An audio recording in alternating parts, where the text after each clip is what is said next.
This video is an introduction to ionic bonds and ionic bonding. Don't know anything about these things, or you feel a little bit rusty? It's no big deal, because we're going to start from scratch. So, ionic bonds are one type of chemical bond.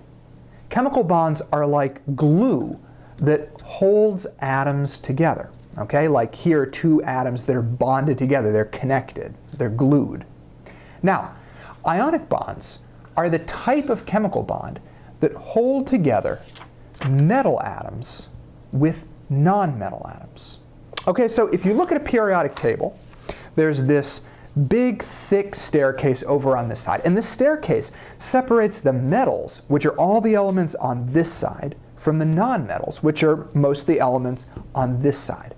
So whenever we have a chemical that has a metal connected to a non-metal, that's held together by ionic bonds. So some examples are silver chloride, magnesium iodide, or aluminum oxide. Each one of these chemicals have a metal, this one, or this one from this side of the periodic table, with a non-metal, this one, or this one from this side. So ionic bonds in all these because there are metals and non-metals connected together.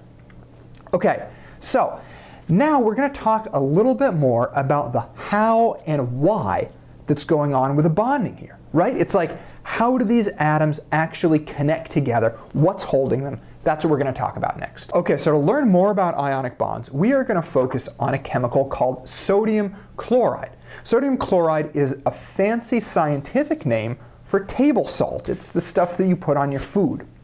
So sodium chloride is made of two types of atoms. We got sodium. Here's its symbol from the periodic table, and here is a sodium atom right here. And sodium chloride is also made of chlorine or chloride. I'll tell you what the difference between those is in a minute, but you don't have to worry about it right now. And here is here's a chlorine atom. Now, sodium chloride happens when these two atoms come together, when they're glued together by ionic bonds. But the atoms that I have right here, they're not glued together. They're just kicking it over here. They have nothing to do with each other. So I want to talk about what happens to get these separate atoms connected and glued together, like these. How we go from this to this. I'm going to tell you the kicker. I'm going to tell you the end of the story now so you can follow it through as we talk.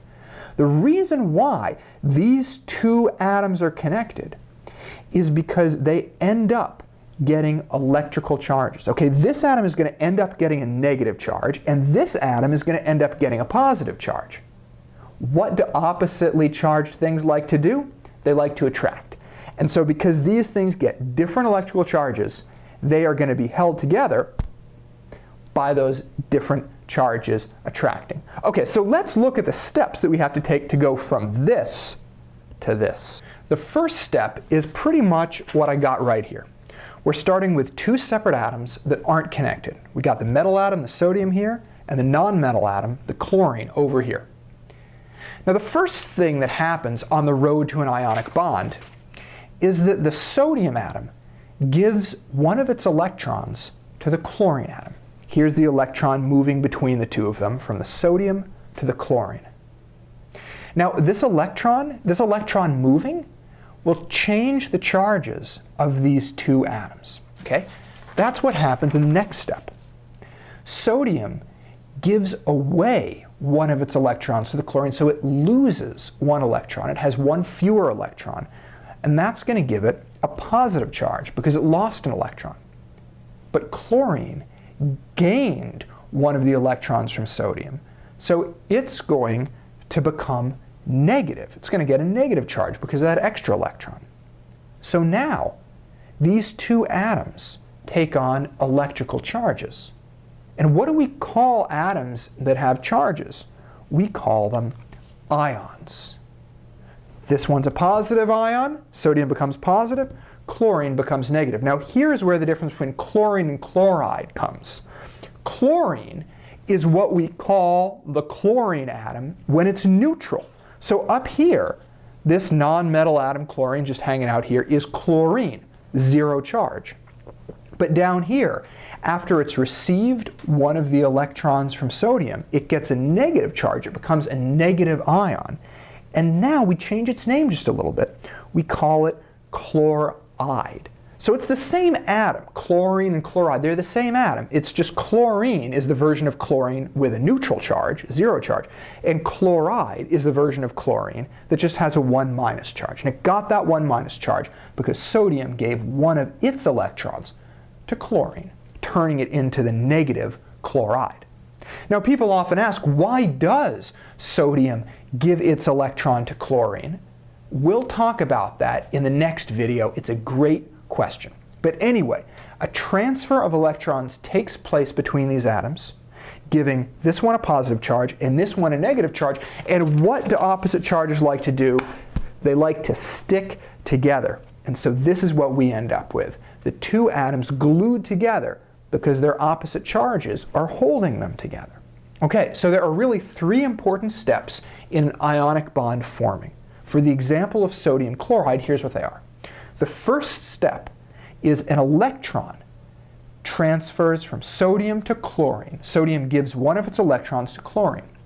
Sodium loses an electron, so that gives it a positive charge. This becomes positive. And chlorine, because it has gotten an extra electron, gets a negative charge. And they both turn into ions, atoms with a charge. And since chlorine became negative, we call it chloride. And then the last step after the ions form is that the oppositely charged atoms, stick together because of their opposite charges. So it's those opposite charges that form that are the glue holding the atoms together. Okay, so this is just the very basics of how ionic bonds form. We haven't really talked about details, why the electrons move, and that kind of thing. That's what we're going to do in the next video. So to go a little bit more in depth, check that out. But before you do, just make sure that you understand these steps, these basic steps of how ionic bonds form. And then once you're good with this, we'll go from there.